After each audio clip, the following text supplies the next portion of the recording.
අද මම ඔයාලට අරන් ආවා බත් කන්න කම්මැලි දවසට උදේට රැට කන්න පුළුවන් අපේ ආප්පවලට සමාන කෑමක්. ඉන්දියාවේ ගොඩාක් ජනප්‍රිය කෑමක් රාවා අප්පම් කියලා කියන්නේ. හදාගන්නත් හරිම ලේසියි.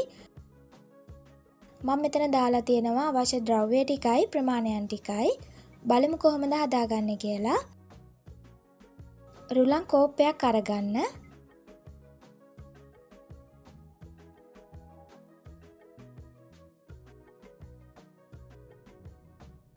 ඒ කෝප්පෙන්ම වතුර කෝප්ප දෙකක් අරගන්න.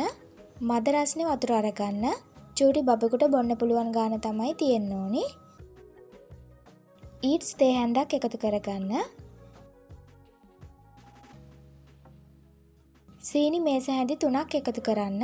ඔයාලගේ රස අනුව සීනි අඩු වැඩි කරගන්න. දැන් මේ ටික හොඳට අඹර ගන්න ඕනි.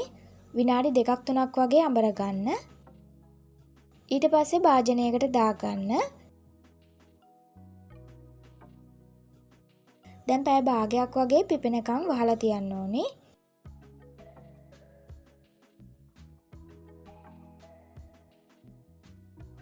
පිපෙනකන් අපිට පුළුවන් රාවා අප්පම් ටික කන්න සම්බෝලයක් හදාගන්න. ලුණු ටිකක් එකතු කරගන්නවා. ඊට පස්සේ සුදු ලුණු එකතු කරගන්න. වියලි මිරිස් කරල් 4-5කුත් එකතු කරගන්නවා මම. පොල් මිටක් වගේ එකතු කරගන්නේ. ලුණු චුට්ටකුත් එකතු කරගන්නවා. වතුර මේස හැඳි 2ක් 3ක් වගේ එකතු කරගෙන පේස්ට් එකක් ගන්නට අඹර ගන්න. අඹර ගත්තට පස්සේ මම දහි බෑ එක ඉස්ම එකතු කරගන්නවා. ඔයාලා කැමති නම් තෙලෙන් ටෙම්පරාදු කරලා අරගන්නත් පුළුවන්. මම තෙලෙන් ටෙම්පරාදු කරගන්නේ නැහැ. මේ විදිහටම තියාගන්නවා.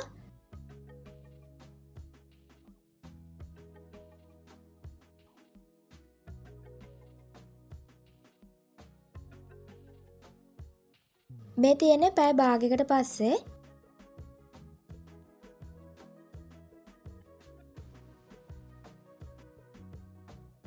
හොඳට පිපිලා තියෙන්නේ.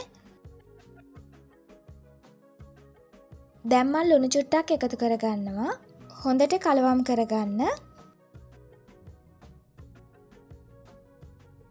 අපිට පුළුවන් දැන් රාවා අප්පම් ටික හදාගන්න.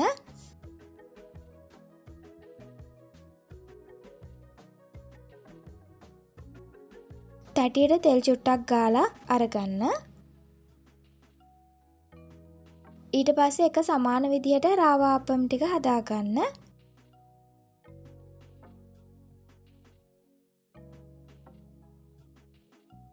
මතු පිට හොඳට වියලුණාට පස්සේ ලිපෙන් අයින් කරගන්න.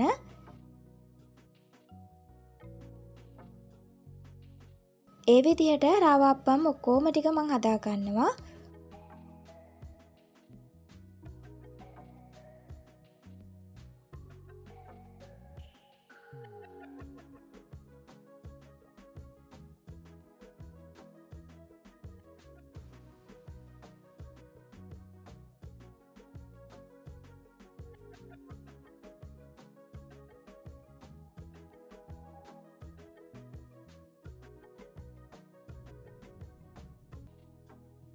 හරිම ලේසි හදාගන්න.